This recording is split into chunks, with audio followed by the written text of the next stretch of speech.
Donc, on va permettre à Sauvegarde de prendre la parole en attendant.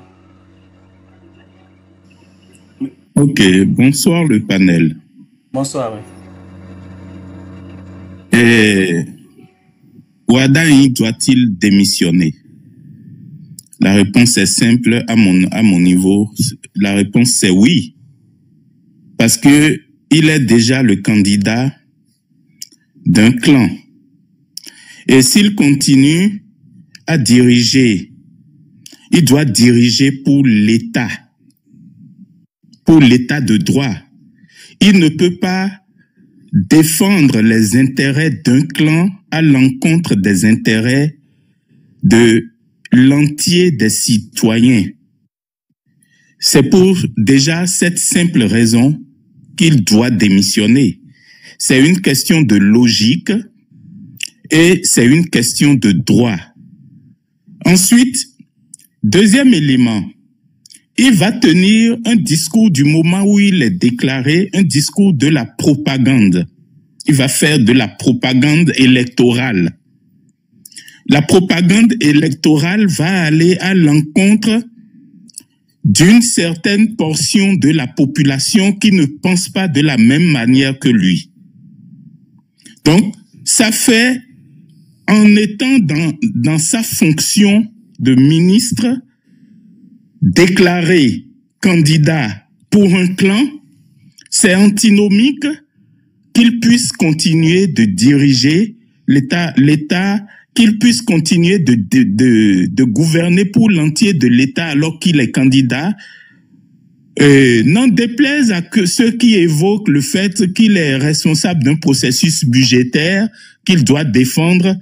Ben non, on aurait dû attendre peut-être qu'il défende son processus budgétaire, sa loi des finances, qu'il le défende et qu'il en finisse et qu'il n'aille pas à mélanger serviettes et torchons. Parce que là maintenant, quelle que soit l'action qu'il va prôner, on va dire que c'est une action électoraliste. Et donc, il y a une question d'éthique, enfin, qui fait qu'on ne peut pas faire campagne avec les moyens de l'État. Donc, pour ces trois raisons, moi, je trouve, par rapport à la question qui a été posée en affiche, Wadaï doit-il démissionner? Je pense que oui, Monsieur Wadaï doit démissionner parce qu'on ne peut pas faire campagne avec les moyens de l'État. Voilà. Je me résume ainsi et je vous rends le micro parce que je pense qu'il y a monsieur qui voulait parler. Merci. Ok, merci beaucoup. Laissons Miss Zouma prendre la parole maintenant, les amis. Ok, j'essaie juste de récupérer mes esprits parce que c'était pas facile. Bon, Wadaï doit-il démissionner? En fait, je pense que beaucoup ont déjà répondu à la question. Beaucoup ont déjà bien répondu à la question même. Ils viennent nous dire ici qu'il n'a pas été encore désigné. Il n'est pas encore candidat, non, il a juste proposé. Pourtant, on a vu des cotisations. Les 25 millions sont déjà prêts en son nom.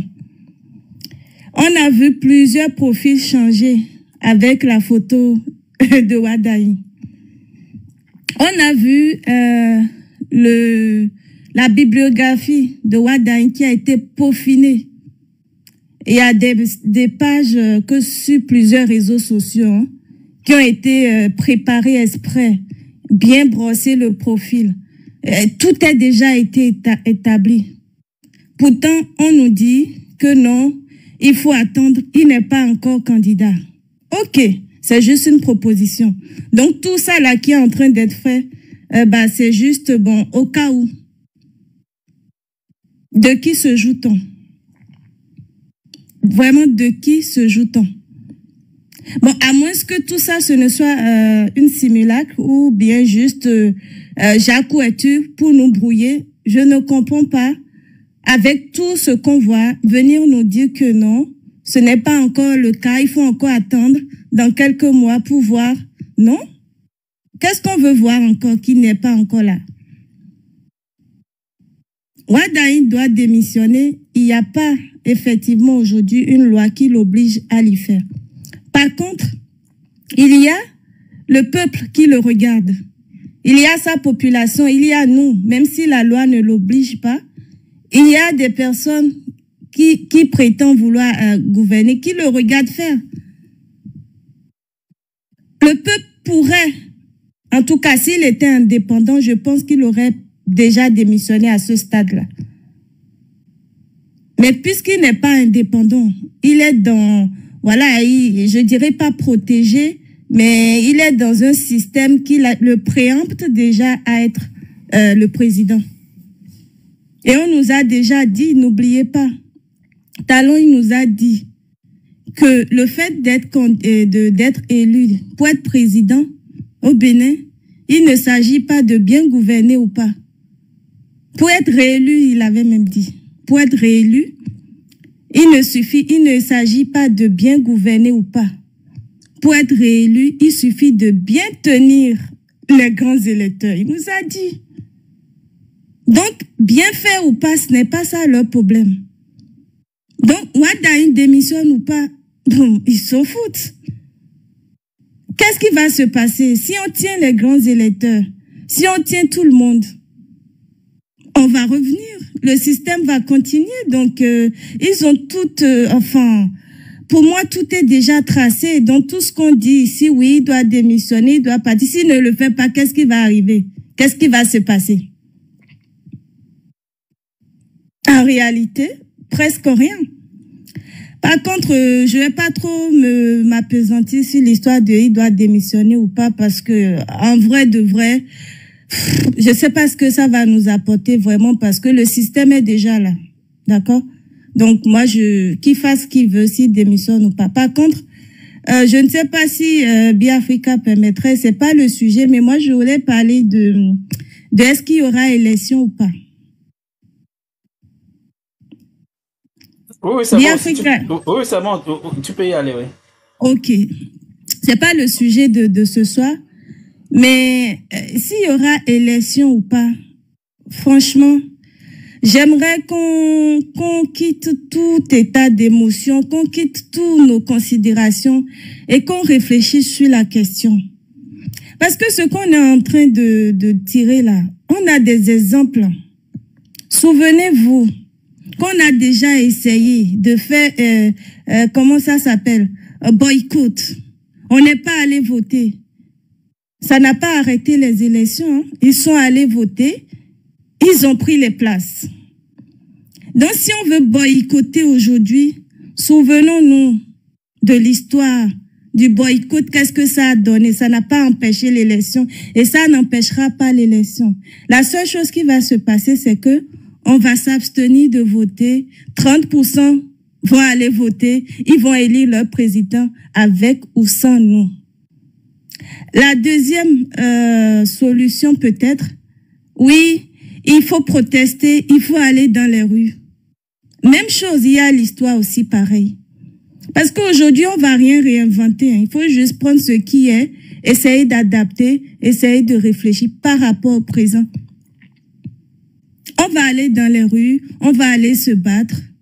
Et la population, on n'a pas les militaires avec nous, on n'a pas les forces, en tout cas, de l'armée avec nous. On va aller seuls, nos pauvres populations, se battre dans les rues. Ils vont tirer sur nous. On ne va pas le faire.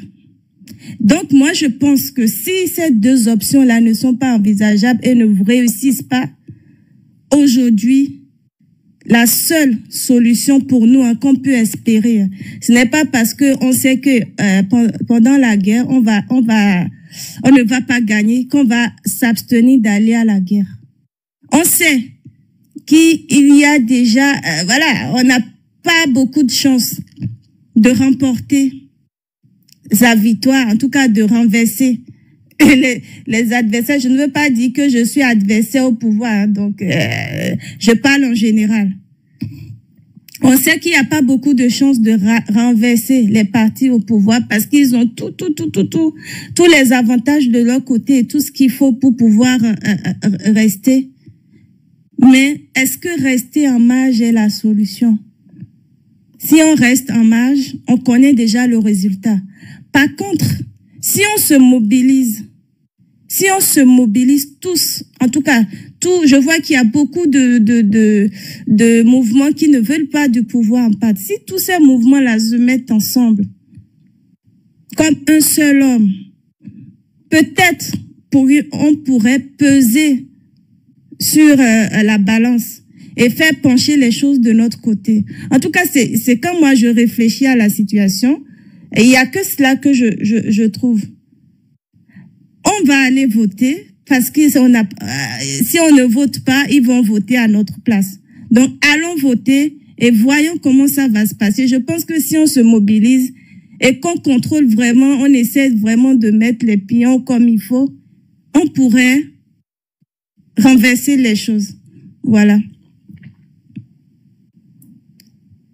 Voilà un peu ce que je voulais dire. Merci. Ok, merci beaucoup. J'ai juste une motion pour vous. Je ne sais pas si c'était pour vous directement. Le russe, tu veux prendre ta motion, oui. Alors, moi, je sais pas si il faut être du moins académique avec Missouma, ou carrément qu'il faut être politique avec lui. Missouma, moi, comme tu veux, vas-y, comme bon te semble. Je vais parler de ta dernière partie, la dernière partie de l'intervention, lorsque tu parles d'élection. Moi, je vais d'abord te demander, c'est quoi une élection? C'est quoi une élection? Si je vais être académique avec toi, je te demanderai d'aller lire la notion d'élection et sa compatibilité avec l'essence de la démocratie. Donc, une élection n'est pas seulement le vote que tu vois. Une élection, c'est d'abord le mécanisme de choix collectif. Et l'élection, avant même le vote, c'est d'abord les règles du jeu, qui doivent être des règles acceptées par tous, des règles qui sont inclusives et qui sont partiales. À part ça, il y a la procédure dans l'élection. La procédure dans une élection dans un pays démocratique, il y a ce qu'on appelle l'équité. Ça doit être équitable.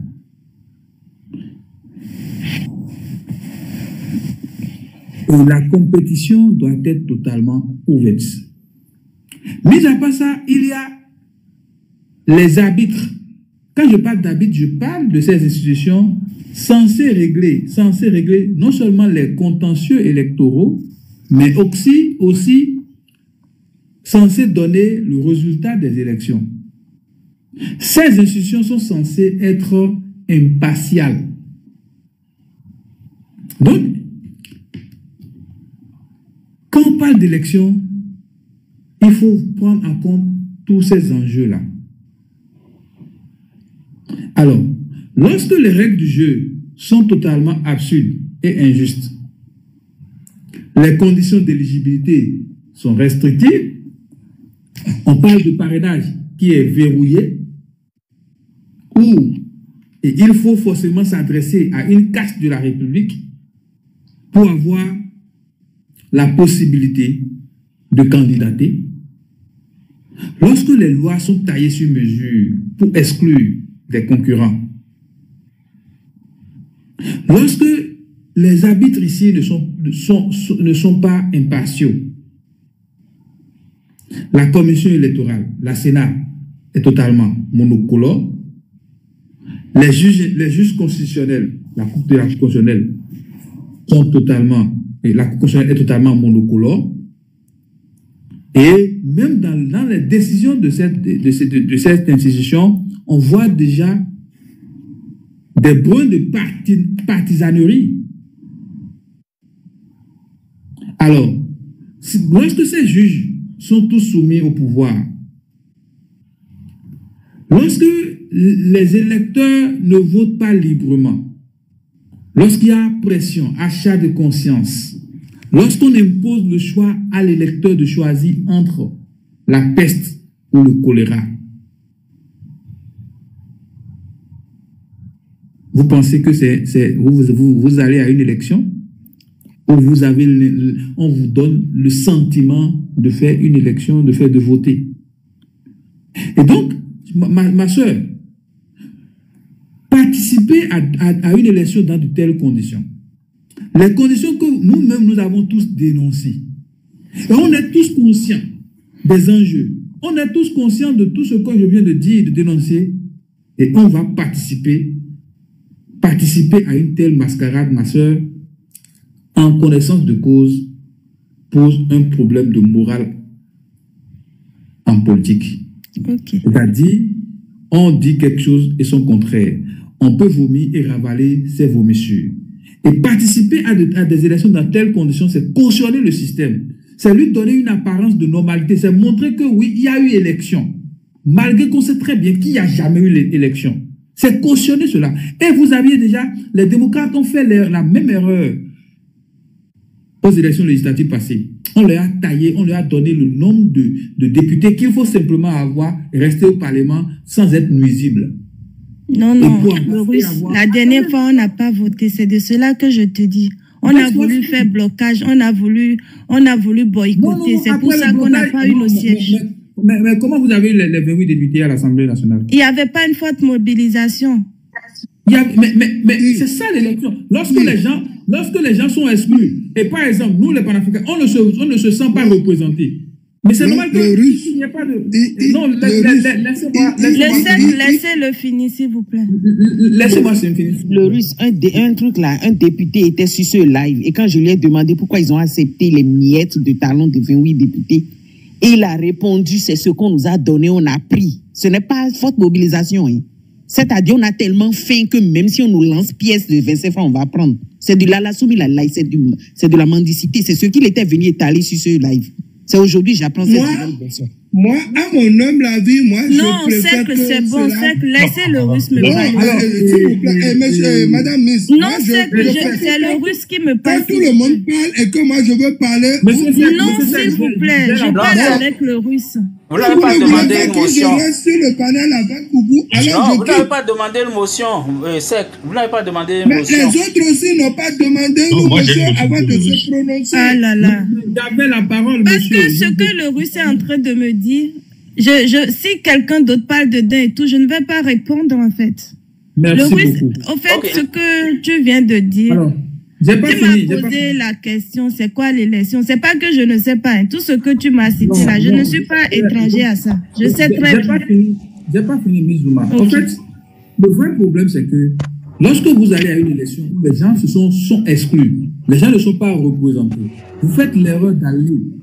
Le fait même de participer à une telle élection, je vais te conseiller une autrice, c'est une femme qui est Hannah Arendt, je pense, qui a beaucoup écrit sur la philosophie politique, les questions de démocratie, d'élection et autres. Elle dit ceci: participer à une procédure injuste, c'est banaliser l'injustice. Cette phrase, il faut marquer ça quelque part. Participer à une procédure injuste ou à une élection injuste, c'est banaliser l'injustice. Moi, je comprends par là, dans ce qu'elle dit ici, que même si on sait, même si vous savez que vous allez perdre, votre présence rend crédible une élection, ce qui ne devait pas l'être. Le fait d'aller participer à cette élection rend crédible l'élection. C'est justement pour ça que beaucoup vous disent, restez constant par rapport à tout ce que vous avez dénoncé et que vos actes et tout ce que vous avez à dire soient cohérents. C'est tout ce qu'on demande. Et demandez à ce que les gens... Attends, je finis par cette phrase. Demandez à ce que les gens, tous ceux qui sont contre ce système, se mettent ensemble pour faire partie de ce système. Maintenant, pour mettre en place quel système? Le plan n'est pas de voter contre Patrice Talon. Le plan, c'est voter contre le système. Le plan, c'est voter contre certaines pratiques. C'est une mauvaise gouvernance. Donc, on ne peut pas mettre nos haines ensemble et faire partie de quelqu'un pour continuer à toujours dénoncer les mêmes choses. C'est justement pour ça qu'il urge pour notre pays qu'on aille à une assise nationale avant même les élections et qu'on redéfinisse notre société, notre pays et qu'on remette en place des lois. Parce que si on ne le fait pas avant les élections, toute personne qui aura le pouvoir va se complaire dans dans ce pouvoir excessif. Okay. N'oubliez pas, le pouvoir corrompt et le pouvoir absolu corrompt absolument. Il urge qu'on aille aux assises. Et participer à des élections dans de telles conditions, c'est cautionner cette injustice. Je suis d'accord, je vais répondre en 1 minute. Je suis d'accord avec tout ce que tu dis. Les élections ne sont pas comme elles devraient être dans les bonnes conditions. On sait, il n'y a pas de souci. Mais si vous attendez l'assise nationale avant les élections, vous allez rester là, l'élection va se passer devant vous, vous aurez votre président, bon gré, mal gré. C'est ça qui va se passer en fait. Qui vous dit que l'élection va se passer sans nous? Qui vous dit ça? Mais vous voulez attendre l'assise, non?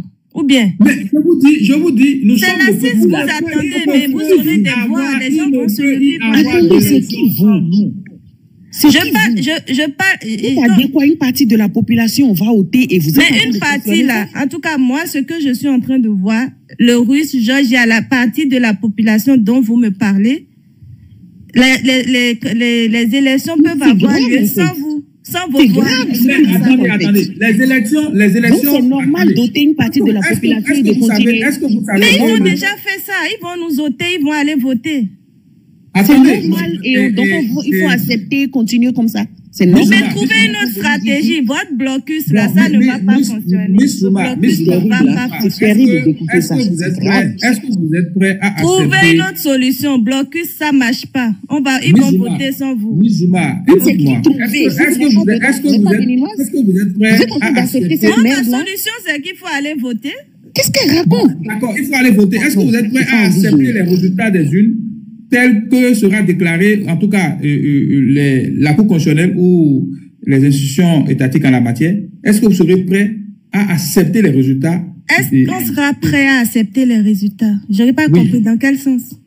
Être prêt à accepter les résultats, c'est que vous avez confiance aux institutions de la République, les arbitres qui sont censés... L'histoire retiendra qu'il y a eu élection et dans cette élection, il y a eu gabegie. C'est mieux de ne pas aller. Ah, ok, d'accord. Maintenant, si vous ne... Quelle histoire retiendra? Maintenant, Seth et moi, on parle ensemble, c'est ça. J'ai pas compris. Bon, c'est bon, hein. Moi je pense que... Oui, les amis, on va permettre à d'autres aussi de prendre la parole. Ok, d'accord, allez-y. Je sais pas si Miss... Oui, juste un instant. Oui, le guide, attendez un instant. Non, c'est bon pour moi. Comme Seth, il a conclu pour moi, là. Ok, c'est bon. Oui, Julien, vas-y, que le guide va prendre la parole et puis après, on va donner la parole. Mais finalement, vous ne m'avez pas donné la motion que je dois en avoir à répondre. Attendez d'abord. Ici, vous savez comment ça fonctionne. Donc, si vous avez besoin d'une motion, vous écrivez ça dans les commentaires. Si vous n'avez pas écrit, vous ne pouvez pas arrêter les gens à tout moment pour pouvoir prendre la parole. Ça ne fonctionne pas comme ça. Attendez d'abord. Oui, monsieur Julien, allez-y. Merci, Jules. Bravo, madame Miss. Bien sûr, je ne partage pas votre positionnement parce que vous appelez les radicaux à vous rejoindre, alors que vous savez très bien que vous ne partagez pas les mêmes valeurs. Ils sont contre le système. C'est les anti-systèmes. Donc, et puis si les clés sont d'accord avec les démocrates, on peut comprendre. On ne cherche pas les clés avec nous. Non, je dis parler dans une élection. Excusez-moi, laissez-moi terminer. Mais vous voyez pas que, en fait, notre société n'est pas totalement différente des sociétés occidentales, des sociétés modernes, où chacun se positionne. On a déjà vu ça. On sait c'est quoi les résultats. On sait. On n'a rien à créer là. Tous ces luttes-là, les gens ont déjà fait ça dans le passé. Et nous connaissons tous les résultats. Non, c'est pas vrai. Les luttes là sont... Laisse-moi terminer, madame Miss. Moi, je vis en Europe et il y a je veux dire là. Non, mais même en Europe, ça se passe. Voilà, il y a des gens de la gauche, dans la gauche, tu as des révolutionnaires. Eux, ils sont anti-système. Le seul pays où ça a marché, c'est Trump. Et on a vu ce qui se passe après. Le monde a totalement changé. Est-ce que c'est le monde que vous voulez, ça? Vous? Attendez, là. Dans une élection, c'est pas tout le monde qui qui se déplacent pour aller voter. Et l'abstention, tout le monde peut se l'approprier. Donc le discours du blocage reste un discours populiste et opportuniste. C'est ce qu'on appelle de l'opportunisme politique. Parce qu'on va dire après que le taux d'abstention, c'est nous autres. Quels nous autres? Il faut laisser, je pense qu'il faut, comme la madame l'a dit, il faut laisser les gens, il faut encourager les gens à participer. Parce que quand on ne participe pas, on a des lois et on a des, comme le Russe l'a dit, vous avez déjà eu un résultat dans le passé. Vous avez boycotté les élections, les gens sont partis, on a eu un parlement où c'est seulement la mouvance qui était là. Ils ont voté des lois. Ce sont ces lois-là que nous sommes en train d'appliquer aujourd'hui. Pour les changer, c'est pas dans la rue. Ce n'est pas en allant contre le système. C'est en étant dans le système. C'est à l'intérieur dans le système. C'est parce qu'aucun système ne va se réformer de l'extérieur. Parce que si ça doit se réformer de l'extérieur, alors là, vous allez faire la casse. C'est la révolution. Et on sait ce que ça donne. On sait les pays qui ont fait ça, on sait où ils sont. Donc, arrêtons de penser que nous allons réinventer la roue. La roue ne sera pas réinventée. Ça continue. Et moi, je dis parmi les panafricains, il y a des gens qui sont des libéraux, il y a des gens qui sont des radicaux, il y a des gens qui sont des sociodémocrates, il y a des gens qui sont des conservateurs, il y a des gens qui sont des extrémistes. Et c'est à eux de choisir. C'est à eux de choisir. Le panafricain n'est pas juste pour une seule unité. Non. Il y a plusieurs valeurs dans les panafricains. Donc arrêtez de penser que les panafricains doivent être à l'écart. Non, vous devez choisir. Aujourd'hui, la politique se fait avec les partis politiques. Qu'on veille ou non, c'est ça. Pourquoi vous allez chanter une autre chanson au peuple? Alors que ces luttes que vous défendez aujourd'hui, c'est passé. On est à une autre étape. Nous sommes à une autre étape. Donc, pardon, c'est ce que je voulais rajouter. Merci. Ok, j'aurais dû corriger Miss Zouma tout à l'heure, mais je vais profiter pour corriger Julien en même temps. En 2019, l'opposition n'a jamais boycotté les élections. L'opposition a été exclue des élections et c'est après l'exclusion que les leaders ont appelé au boycott, on peut le dire comme ça. Donc l'opposition n'a pas délibérément refusé de participer. Les gens ont tout fait pour aller même chercher leurs quitus fiscaux et on a refusé de leur donner ça. Donc c'est pas la même chose. Donc il faut pas dire que l'opposition a boycotté. L'opposition, en tout cas, ceux qui représentent l'opposition actuellement au Bénin ont toujours manifesté leur désir d'aller aux élections. C'est les blocages administratifs artificiels qui ont empêché l'opposition de participer aux élections de 2019 avec le certificat de conformité sorti de nulle part par Joseph Diogbenou et toute la mamaille autour. Donc c'est ça qui a causé tout ce qu'on a connu en 2019 avec les tirs à balles réelles. Donc nous n'allons pas dire ici que l'opposition a boycotté les élections. L'opposition n'a jamais boycotté les élections en 2019. Monsieur Julien, permets-moi de poser une question à M. Zouma et à Julien. Ils peuvent ne pas répondre, mais je leur demande de réfléchir à leur prochaine prise de parole. Pourquoi tu me mets avec Julien? Pourquoi tu m'assembles avec Julien? Non, t'inquiète, je sais. Non, je ne dis pas que c'est forcément vous. C'est simplement pour demander que... Dites-moi, que vous inspire ou bien comment interprétez-vous ce qui se passe au Népal? Merci.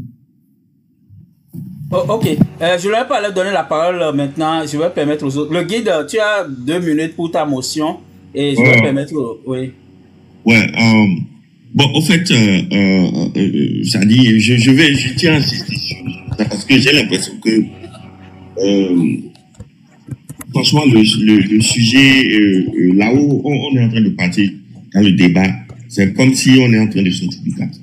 Parce que, quand j'analyse bien, je me dis, mais, ok, s'il démissionne maintenant, on va nommer notre ministre pour conduire la session budgétaire. Comment ça va se passer?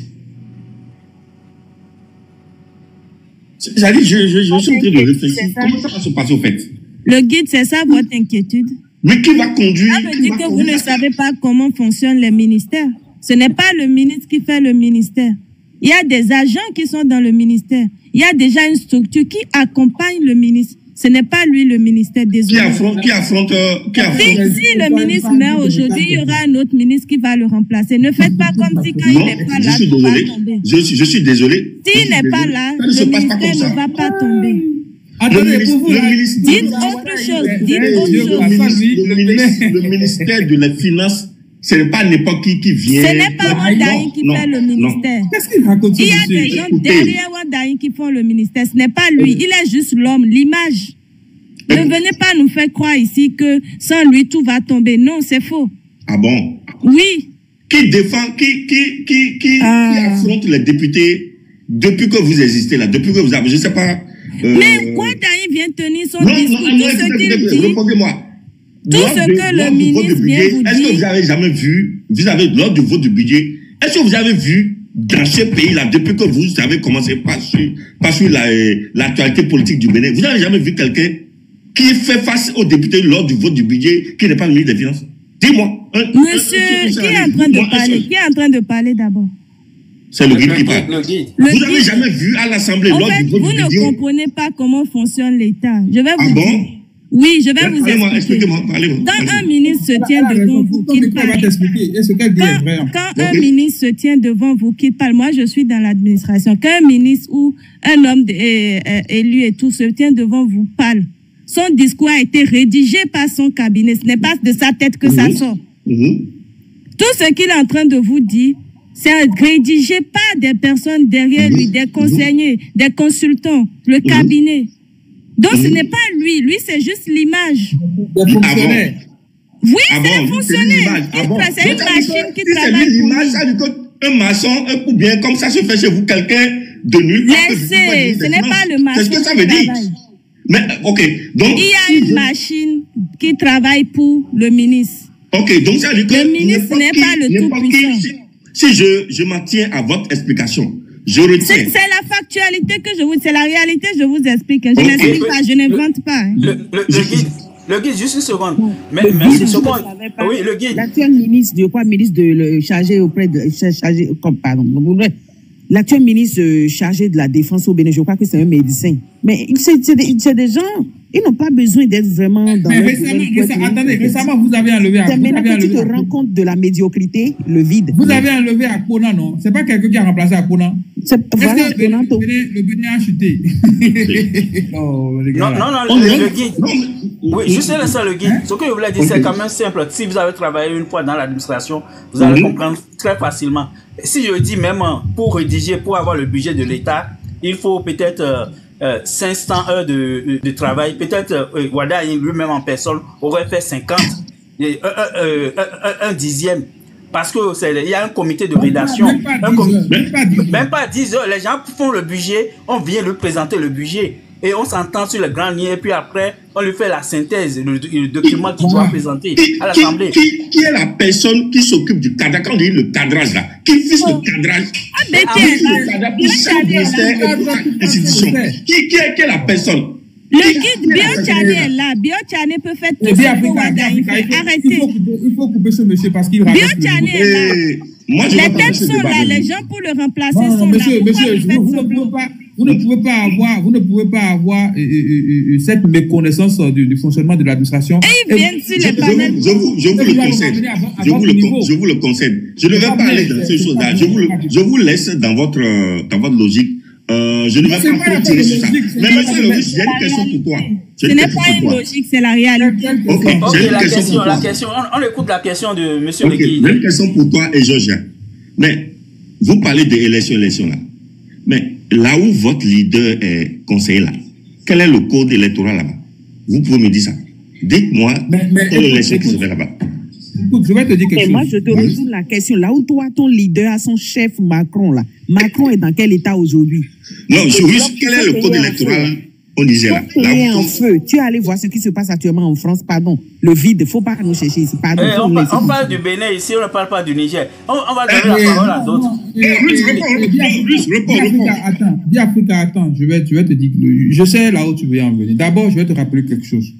Je suis béninois et on parle du Bénin. Tu comprends? Je parle d'abord du Bénin. Ça, c'est un. Deux, le Niger, contrairement à nos pays, les pays comme le Bénin et la Côte d'Ivoire, c'est des gens qui ont choisi qui sont dans un régime d'exception et qui l'assument. Et leur population savent qu'ils sont dans un régime d'exception. Ils sont en état de choc de sécurité. Ils ont un problème de sécurité. Donc, ils sont dans un régime d'exception et ils l'affichent publiquement. Ils ne sont pas dans l'hypocrisie. Ou vous faites des coups d'État institutionnels pensant que vous êtes dans la démocratie. Or, ce n'est pas la même chose. Et tu comprends très bien. Donc, Kami Seba, quand on dit conseiller, un conseiller conseille, mais un conseiller ne s'impose pas à un chef d'État. Surtout que Kami Seba n'est pas nigérien. Il est là, il travaille, il conseille quelqu'un. Et ce n'est pas à lui d'imposer un mode de vie aux Nigériens. Seuls les Nigériens, avec leur président, doivent décider de leur destin. Et il faut respecter les autres. Donc c'est comme ça. Moi, je suis aujourd'hui, je parle de mon pays. Je suis dans le droit d'exiger l'éthique et une certaine gouvernance au niveau de mon pays. C'est comme ça, mon frère. Voilà ce que je peux répondre à ta question. Ok. Bien. Oui, merci beaucoup. On va avancer. C'est Bongo Père qui disait, c'est assez conseiller technique, c'est bon de me conseiller, mais ne me cachez pas la vue. Ok. Monsieur Kialine. Oui, non, Julien, attends d'abord, Julien. On va permettre aux autres aussi de parler, puis je reviens à toi. S'il est déjà prêt, parce qu'il avait demandé 2 minutes, je vais peut-être, monsieur Julien, tu peux faire ta motion, et le temps, on va laisser encore quelques minutes à monsieur Kialine. Ok, Julien, si tu avais toujours ta motion, tu peux... Oui, c'est ça. Désolé. Peut-être que je vais sortir du débat, vous allez m'excuser. Mais j'aimerais revenir sur la question du Russe, parce que la question qu'il a posée amène vraiment à réfléchir. Parce que, je disais tout à l'heure, il a posé la question sur le Népal. Moi, bizarrement, j'ai reçu l'un des fils de la monarchie népalaise. La famille ici au Canada, c'est des libéraux. Et moi, je pense personnellement que ce qui se passe au Népal, c'est ce qui se passe en Afrique aussi. En réalité, les Népalais étaient bien avec leur roi à l'époque. Mais on veut faire comme tout le monde. On veut la révolution. Et la révolution n'est qu'une chose qui est proclamée souvent par les communistes à l'intérieur de nos sociétés. Donc, c'est un pays qui est gouverné par un mouvement nationaliste et des communistes. Mais voilà, c'est le résultat de la gouvernance. C'est le résultat de la vision politique qu'on a proposée aux Népalais qui fait basculer le pays. Et l'histoire n'est pas la même chose que le Bénin, parce que eux, ils sont sortis de la monarchie en 2008. Donc, c'est pas le Bénin. Le Bénin n'a pas cette culture politique. Je veux placer un fond de balle d'instabilité. Nous, on a choisi la démocratie libérale depuis 90. Tu comprends? On a choisi la démocratie libérale en 90. Eux, ils étaient encore en monarchie. C'est en 2008 qu'ils sont passés à un régime plus républicain, mais dirigé par des communistes et un mouvement qu'on appelle ANC, je ne me rappelle plus. Donc, c'est pas la même histoire. Et on a vu aussi le projet politique qu'ils ont ramené. C'est pour dire que ce projet politique, c'est la même chose que les panafricains nous proposent aujourd'hui. On connaît le résultat. Je veux dire les panafricains radicaux. C'est ça. Non, pour placer un mot pour le Népal. Moi, je pense que ce qui se passe en Népal doit interpeller nos dirigeants. Ceux qui gouvernent, le gouvernant. Parce que ce qui s'est passé, quand vous voyez bien ce qui s'est passé en Népal, quand tu es un dirigeant, il faut que, moi je dis, n'importe quel dirigeant, tous les dirigeants, sans exception, doivent écouter le peuple. Quand le peuple, à un moment donné, frustration sur frustration, corruption sur corruption, et ce peuple a été muselé, écarté, ce qui s'est passé, il a suffi seulement. Biafrika, il faut l'applaudir pour une fois. Il a suffi. Non, je suis très sérieux. Que tous les dirigeants qui m'écoutent fassent très attention. Il ne faut pas applaudir. C'est juste qu'aujourd'hui... Il a fallu tout simplement que, c'est-à-dire que, il a fait tout simplement que le dirigeant est parti jusqu'à le couper les réseaux sociaux pour que le premier ministre là, il fuit du pays sur une corde d'hélicoptère pour partir. Il faut que tous les dirigeants sachent que, attention, il faut gouverner le pays, mais pas de, je sais pas, si vous gouvernez, si vous gouvernez c'est sur la base de la corruption, la gouvernance, la corruption, parce que les gens en avaient marre. Il y avait un groupuscule de personnes qui s'enrichissaient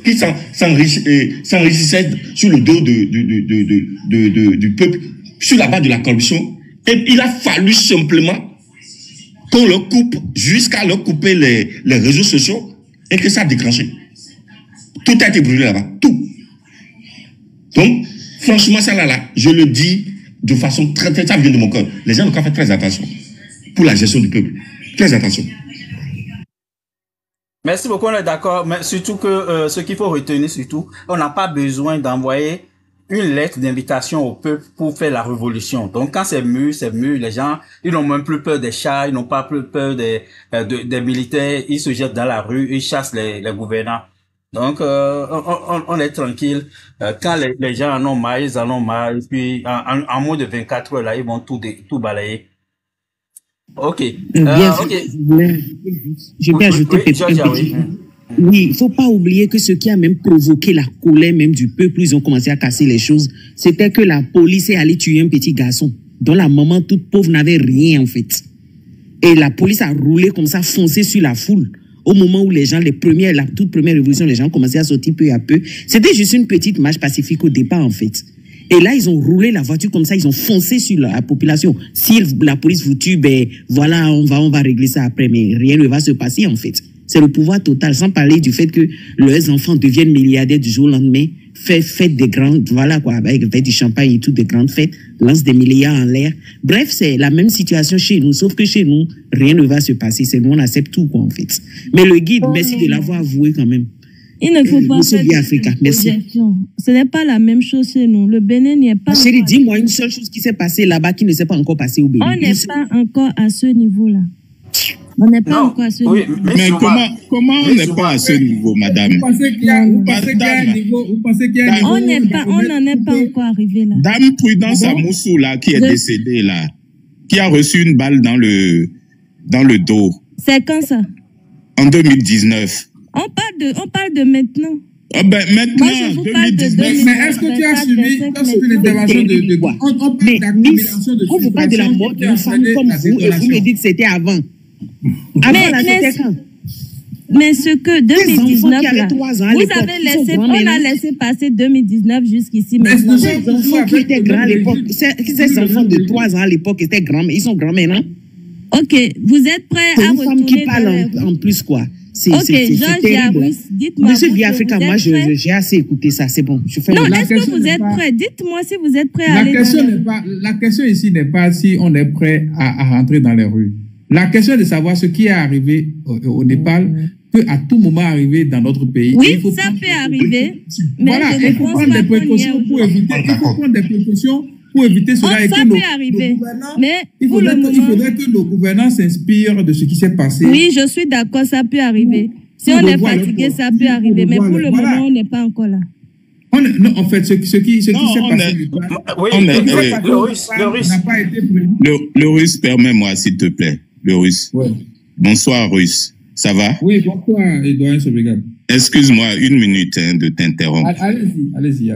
Et madame, il y a quelque chose de sacré au Bénin dont vous ne mesurez pas encore l'impact pour le moment, parce que le peuple n'a pas encore compris ça très bien. Mais le jour où il va comprendre que lui, il ne peut pas choisir son gouvernant et qu'il est obligé de passer par une caste de population qui doit le choisir à sa place avant que lui puisse valider ce choix-là, vous allez voir ce qui va se passer. Vous vous amusez vraiment avec le feu, là. Et vous dites, il faut aller aux élections avec ça. Nous, on est en train de percevoir le danger de très loin. Et on vous dit, ça va donner des bains de sang. Il faut éviter ça. On ne peut pas aller aux élections avec ce système de parrainage.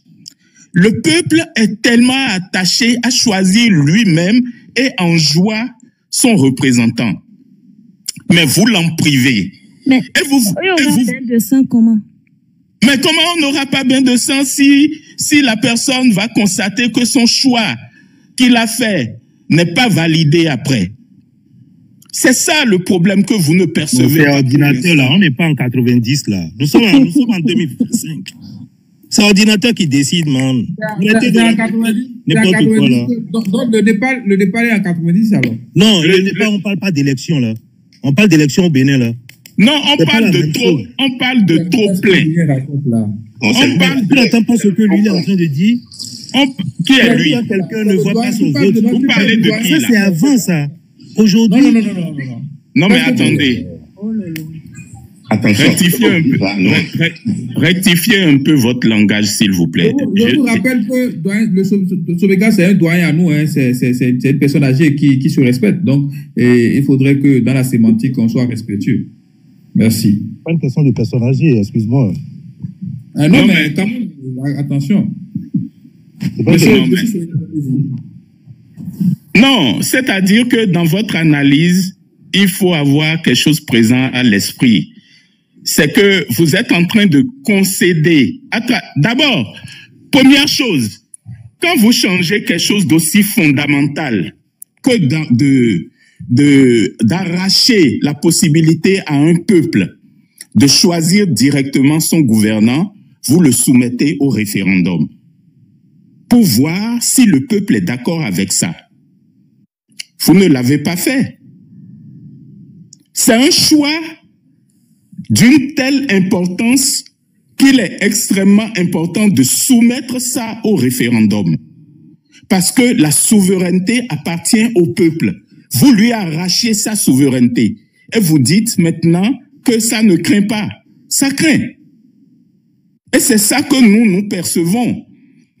Parce que ceux qui, aujourd'hui, manifestent ailleurs et mettent le pays à feu et à sang et cassent tout au Népal, c'est parce qu'ils ont vécu des situations où il y a un trop-plein. Quand vous allez à une station d'essence, là, vous remplissez votre réservoir et qu'il fait le plein, le débordement, là, c'est la petite étincelle qui va faire jaillir l'explosion. J'espère que vous entendez vraiment les cris d'alerte que nous lançons depuis un certain temps pour pouvoir aller à une assise nationale, parce que s'il y a des problèmes et que la souveraineté, le peuple a le sentiment que sa souveraineté lui échappe, il n'y a que par la parole, hein, la discussion autour dans nos cultures, c'est comme ça que ça se passe. Venons à la table de discussion et sortons le pays de cette impasse dans laquelle vous voulez absolument la plonger. Parce que... Ok, Sauvegarde, j'ai une question. L'assise nationale, là, par quel moyen vous voulez l'induire, en fait? Ben, par le même moyen. Posez-nous la question, voulez-vous une assise nationale? Oui, comment vous voulez imposer l'assise nationale? Posez-la par référendum au peuple et vous allez avoir la réponse. Non, moi je ne suis pas du gouvernement. Comment vous voulez faire pour imposer l'assise nationale au gouvernement? Mais c'est comment on a fait en 90 pour aller au PLM à Ledjo? C'est le général Mathieu Kérékou qui a impulsé ça. D'accord? Vous, en tant que peuple aujourd'hui, comment vous voulez faire? Moi, je veux bien comprendre les choses. Alors, vous voulez jouer au médecin après la mort. Vous voulez déjà qu'il y ait des grabuges avant de non, mais moi, je veux savoir comment vous voulez faire, parce que Talon, lui, il est déjà à sa position. Mais moi, comment vous voulez faire? On va faire comment? Comment faire? Il faut une pression populaire. Il faut qu'ensemble, que vous soyez démocrate, que vous soyez laissez tomber. Mais c'est quelqu'un qui est ici. Mais c'est ici pour faire comprendre aux gens que pour accepter le pire comme ça. Non, fermons les yeux, marchons droit. Allons comme ça et moi, je suis dans la pratique. Acceptons le pire, voilà, on peut se foutre de Georgia. Non, c'est ici pour nous faire comprendre. Si ce que vous dites, c'est de la théorie. Moi, je suis dans la pratique. En théorie, ce que vous dites, mais dans la pratique, ils vont... Écoutez-moi. Et Bissouma, par rapport à ça, qui vous allez faire quoi? Il suffit simplement que le peuple ensemble, et vous aussi, tous ceux qui dénoncent l'exclusion, que nous nous mettions tous ensemble, on parle d'une même voix et qu'on fasse une pression populaire. Mais si déjà, vous, à cause des salaires, je parle des démocrates, à cause des salaires politiques, vous vous désolidarisez du mouvement et on ne peut plus aller à une assise nationale. Et c'est justement pour ça que nous devrions de même voix et faire comprendre à ce gouvernement qu'il n'y aura jamais élection dans ces conditions. Il faut qu'on soit ferme. Qu'on ne va jamais accepter d'élection dans ces conditions. Même si je comprends l'esprit de ce que tu dis, ça ne va pas marcher. C'est pour ça, nous, on se prépare déjà. Donc, tu peux aller à un examen, l'assise, là, Talon, il ne va pas aller en assise avec vous. Ça ne l'arrange pas. Il ne va pas s'asseoir avec vous. En fait, écoute, le problème, c'est quoi? Le problème, c'est que la décision n'est pas exclusivement de Talon. La décision viendra du peuple. Talon n'est personne sans le peuple. Mais le peuple, là, on est combien? En tout cas, je suis d'accord avec vous. Je vous soutiens dans votre combat. Est-ce que vous savez que monsieur... Je vous soutiens, il n'y a pas de souci. Attendez, je vais vous poser une question. Est-ce que vous savez que monsieur Talon, c'est l'employé du peuple béninois? Je sais très bien. Très bien même, je sais. Ok. Alors, quand l'employeur décide, parce que si vous êtes employé de quelqu'un ou d'un employeur, vous êtes subordonné et vous devez écouter ce qu'il vous dit et l'ordre qu'il vous donne. L'ordre vient de la Constitution. L'ordre dit que le peuple est souverain. Et le peuple dit, soumettez-nous votre décision de nous arracher la possibilité de choisir notre gouvernant directement comme nous le faisions avant. Et vous ne le faites pas. Donc, vous êtes en insubordination. On va se lever, on va parler. Attendez, je vais jusqu'au bout de la logique. Je vais jusqu'au bout de la logique. Donc, ça signifie que, en tant que gouvernant à qui on a délégué une parcelle de pouvoir, vous êtes en insubordination par rapport à votre employeur. Et la conséquence de l'insubordination, il faut la tirer. Vous êtes plus bon. Vous êtes plus bon du tout. Donc, nous réclamons, soit vous soumettez cette question-là à référendum, ou bien vous organisez carrément une assise pour qu'on puisse en discuter. Non, mais voilà. les représentants du peuple ont voté pour la majorité. C'est qui le représentant du peuple? Qui a élu les représentants du peuple? Ok, oui, les amis, revenons ici. Ok, je vais parler d'un petit point. Quand on dit... Oui, le russe, je peux te redonner la parole. Tout à l'heure, Miss Zuma disait que le peuple n'est pas encore prêt. Je ne sais pas quelle unité de mesure elle a utilisée, sur quel baromètre elle dit. Elle a parlé de 25 morts. Depuis 2019, Talon a tué 25 Béninois. Elle a parlé de 13 morts au Népal.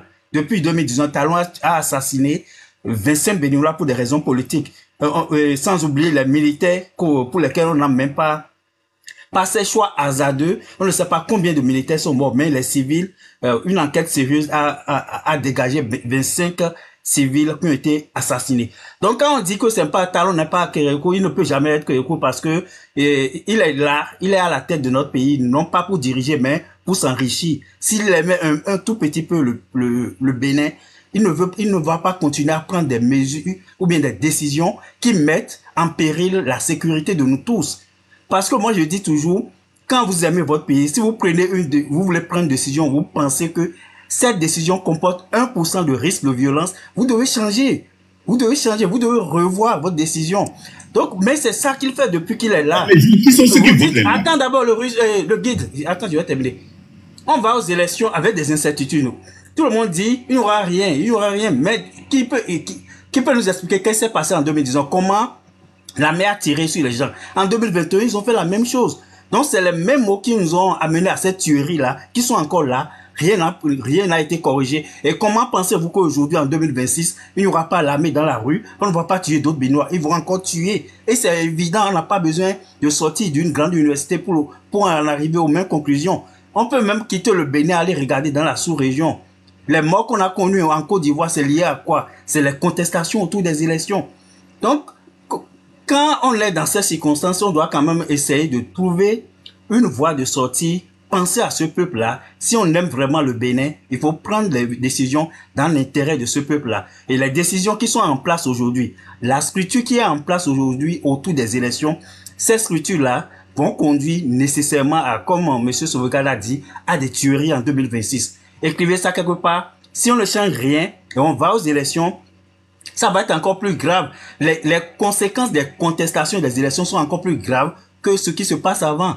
Parce que les gens auraient exprimé leur vote dans les urnes en espérant que leurs sympathisants vont passer et en fait, on va leur dire non, c'est pas lui. Ça, les gens deviennent fous. Et pour qu'on n'aille pas dans ces incertitudes, il faut vraiment prendre des mesures dès maintenant. Ok, qui voulait parler rapidement?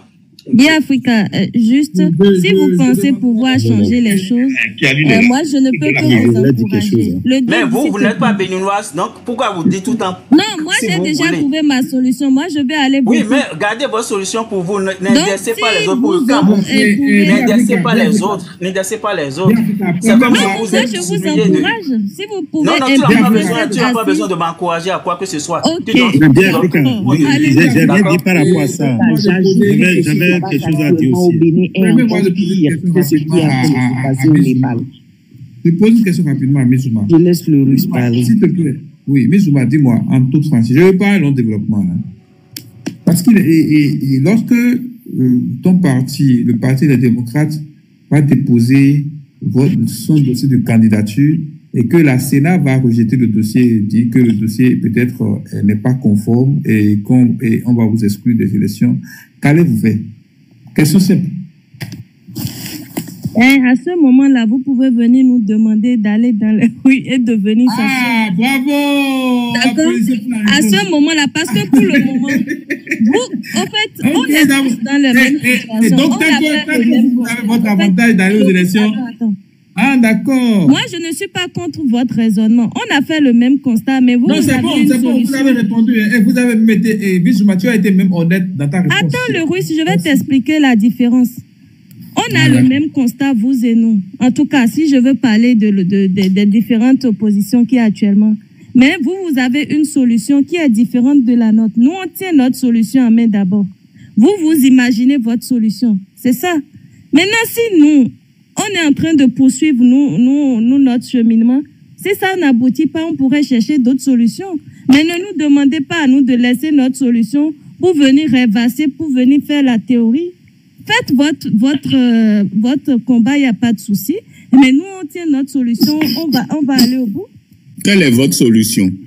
Nous, on va aller voter. On va voter pour l'opposition. Voilà la solution. Dans ces conditions-là, vous voulez aller voter? On préfère y aller que de se résigner, que de rester en marche. Va vous sanctionner, vous allez demander. Non, mais attendez. Les deux solutions moribondes que vous proposez, c'est on s'enfonce comme ça dedans, il n'y a pas le choix. C'est mieux que de laisser tomber. Donc, allons-y comme ça. Mais même si on ne fait pas, vous voyez, encore vous servir la même version que le... Quand il y a eu le certificat de conformité, vous étiez au Bénin, non? De quoi?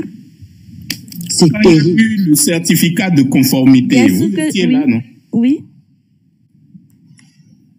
Je suis béninoise, je suis là. Non, oui, justement, quand il y a eu l'invention sortie d'un chapeau de magicien, dénommé Djogbenou, du certificat de conformité, vous étiez là, non? Bien sûr. Qu'est-ce que vous avez pu faire quand vous avez été voté? Votre vote a servi à quoi? C'est ça que j'ai dit tout à l'heure. Africa m'a dit qu'on n'a pas fait. Nous, on n'a pas voté. Hein. En tout cas, moi, à l'époque, moi, j'ai pas voté. Parce que je me sentais pas dedans. On a vu le taux de personnes qui se sont abstenues, qui n'ont pas voté. Ceux qui ne se sont pas on vous laisse faire. Regardez, allez voter. Le russe, j'ai une question pour toi. Une minute. C'est vrai que Biafrica évoque toujours 2019 que l'opposition a été exclue des élections législatives. Ok, fine. Mais en 2021 là, qui était devant les micros à la Sénat et qui disait, lors du dépôt de leur dossier, ils ont déposé le dossier, hein, sans parrainage, et devant les écrans, devant les micros, ils disaient, les parrainages, nous n'en voulons pas. Même si on nous les donne, on n'en veut pas. Qui a dit ça? Ça, c'est exclusion, ça. Ça aussi, on va dire que c'est exclusion. Mon frère, ça prouve la mauvaise foi des gens. C'est que les gens se sont exclus d'eux-mêmes. Mon frère, écoute, ferme ton micro. Faut plus me poser des questions bêtes comme ça. Ta question n'a pas de sens. Dis-moi que c'est faux. C'est des questions. Dis-moi ce que je dis, c'est faux. C'est tout ce que je dis, c'est faux. Arrête de me poser ces questions. Dis-moi, tu n'as pas pu dire que c'est faux ce que je dis.